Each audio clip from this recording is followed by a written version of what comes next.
This is what it reminded me of. A continuous stream of indecipherable words. I turned to check on Mary, watching her chest rise and fall with each breath. Assured that she was undisturbed, I left the bed. As I stood up, I recognized immediately that the murmuring was louder.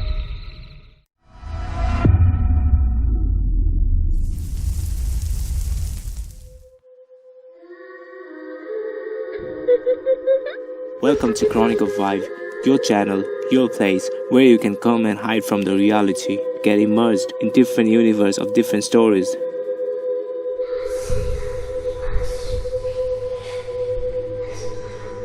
Something wicked this way comes. Last night was the most heart-wrenching and frightening of my life. So much so that I can barely bring myself to contemplate it. By now I will have submitted what occurred during my visit to that cursed place I once called home. A visit which heralded the return of my childhood fears. No matter what foul thing befell me then, nothing could have prepared me for last night. After waking up to the chilling sight of that toy soldier, bitten in half, I found that the window to my bedroom was slightly ajar. On closer inspection, it looked entirely as if the window had been pressed open from outside. The latches were bent back, out of position as if subjected to an unrestricted, unbound brute force. From the outside looking in, I could see 3 indentations where the unwelcome housebreaker had used some kind of tool to leverage the window unnaturally away from its latch. What was peculiar about those markings was that they seemed to cut across the outside of the window frame like an old uneven razor. Unlike a crowbar or other implement which would have merely left a dent where it had been used as a wedge to force the window open. Nothing had been stolen, and I attempted to rationalize the marking on the window as a human-made, and not claw-like as they appeared to be. The toy soldier returned to me so violently, I could not explain. My heart sank at the very thought of it. I knew it was a message, but it seemed to me to be more of a twisted joke, announcing the arrival of my childhood predator, rather than something to be puzzled over or interpreted. I spent the morning checking each room of my house and its contents. Nothing was missing. I could only hope that whatever that fiend had been in the back seat of my car the previous night, that it had only wished to frighten me one last time and then be on its way.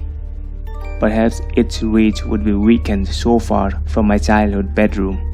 It is all too easy for any sane person to persuade themselves that a traumatic event is something more benign. But in this instance, I could not. That broken toy was not a mere joke, but a promise that it would return for what I did not wish to know. My thoughts naturally tumbled inwards and back to those terrifying nights I had as a child. I was now reintroduced to the apprehension of bedtime, the longing for the day, and the anxiety of night. Like an old and relentless enemy, my fear grew throughout the day, festering inside of me, leading to strange and ominous thoughts about the consequences of unwittingly bringing that thing home. Do not misunderstand me. My fear was not simply for my own safety. As a child, I believed that my nightly visitor was transfixed and consumed by wanting me. But I did not fear that my loved ones were in any danger. This, however, had changed. I did worry. This time, I did feel nothing but fear for my loved ones. Because you see, I do not live alone. My girlfriend and I moved in together over 2 years ago. I have caused enough damage now that I do not wish to speak her name and will simply refer her as Mary.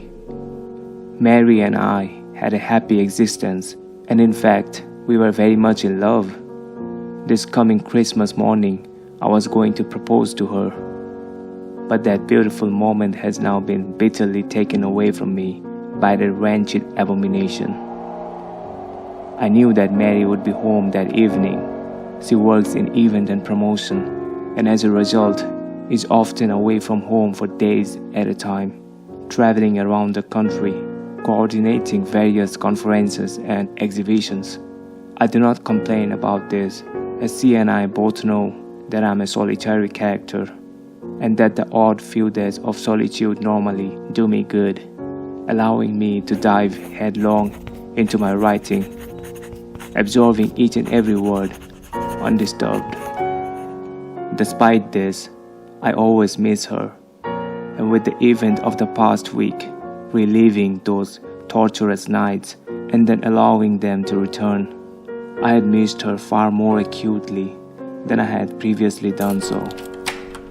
She arrived at around 6 p.m., and I greeted her with a smile, a warm embrace, and a passionate kiss.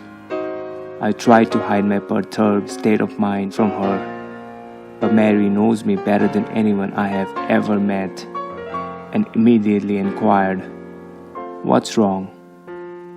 I tripped and fumbled through my words as I explained to her that I had written a story about my childhood, and that exploring those dark and twisted memories had left me distraught.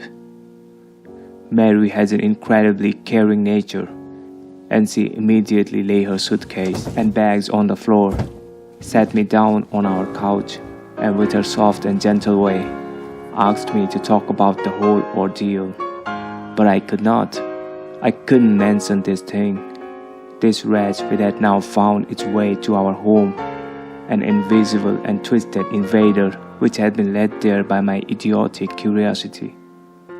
At the time I felt that she would think me mad, but now how I wish I had told her the truth. If there is one thing more damaging to a relationship than a lie, it is a half-truth.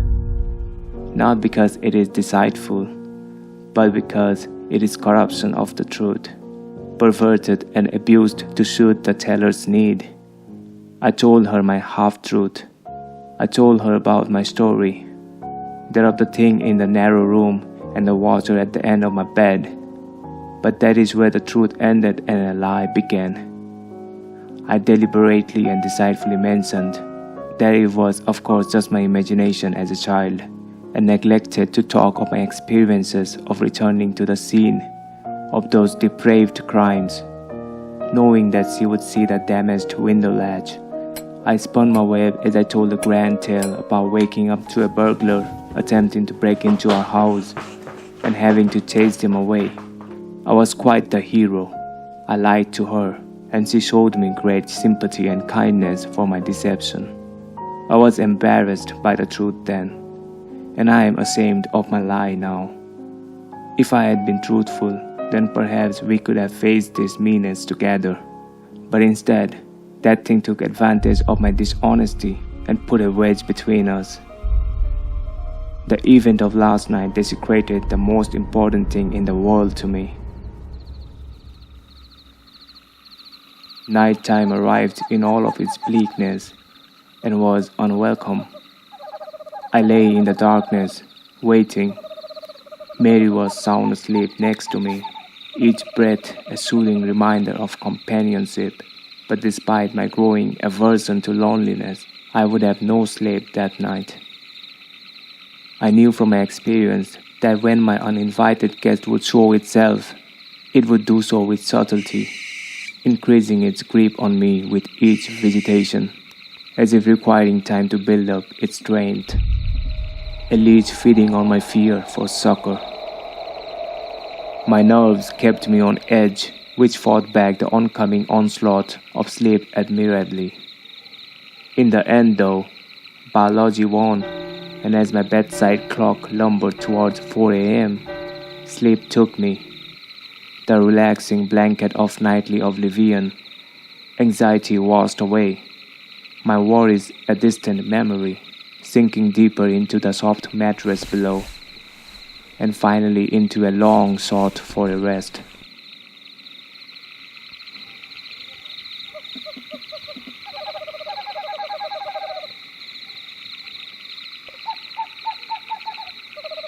Sleep, no matter how deep, is rarely all-encompassing. For as I hovered over the cusp of a dream, something began to bother me, something invasive, yet distant. I slowly opened my eyes and allowed them to adjust to the darkness. Mary lay soundly asleep, and I calmed myself by listening to her breathing in the night. Inhale was following by exhale, again and again, rhythmically, hypnotically. I began to drift towards sleep once more. But no, there it was, something else, distinct yet undefinable. It was distant, out of the way, almost obscured or smoothed as if coming from behind something. I strained my ears in an attempt to define it, but it was all too quiet. I remained in the bed for several more minutes, but with each passing second, the almost inaudible sound grated on me, like broken glass on a raw nerve. Sleep was now abandoned, and with much frustration I decided to reluctantly investigate the source of the noise. I sat up in the bed and listened intently. It was unlike any other sound I had ever heard. Quiet, low, but as my mind adjusted to the noise, I slowly began to piece its nature together. It was most certainly obscured by something, but the closest thing I could relate it to was a repetitive murmur. I heard something similar previously when I was a child, visiting my grandmother in a nursing home, a place which had left an impression on me, seeing the wandering residents confused and of a fractured mind, meandering around the grounds like lost inmates murmuring repetitively to themselves of days gone past, repeating nonsensical phrases and words.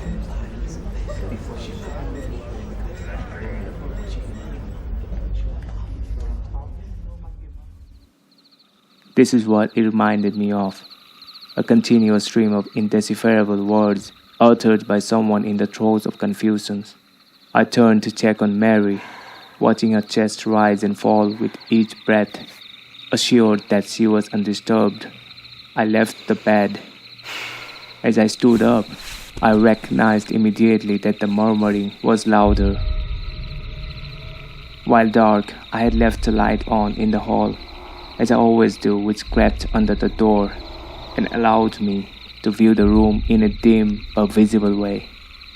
I looked around to see if anything was out of place, but the room appeared as expected. My mind ambled back to that night as a child in the second room, when noises could be heard from some unseen yet ever-present meanness. I took a step forward, and as I did so the noise once again grew in volume. While I was still at a loss in deciphering the words, I could now hear the character of the voice. It was old, scratched by age with a harsh, guttural undertone to it. The words were being repeated at a frantic pace and seemed anxious, yet muffled by some unknown barrier. I was frightened, but I drew strength from Mary being in the room, and with a deep breath filled with trepidation, I took another slow and silent step forward, my bare feet cushioned by the cold floor below. Again, the voice became louder.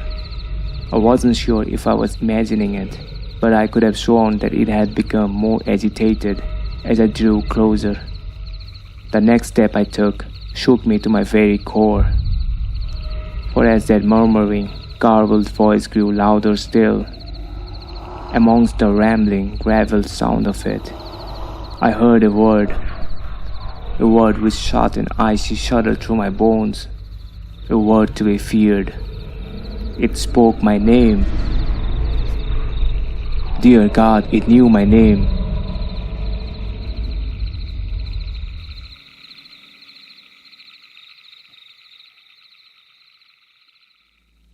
Bedtime by Whitehouse. There was a part 6. In the next weekend I'll be uploading part 7. If you guys like my work, and you have enjoyed the story so far, please don't forget to like the video. It encourages me a lot. And if you want to stay connected and listen to part 7 when it comes in the next week, please hit the subscribe button and don't forget to share.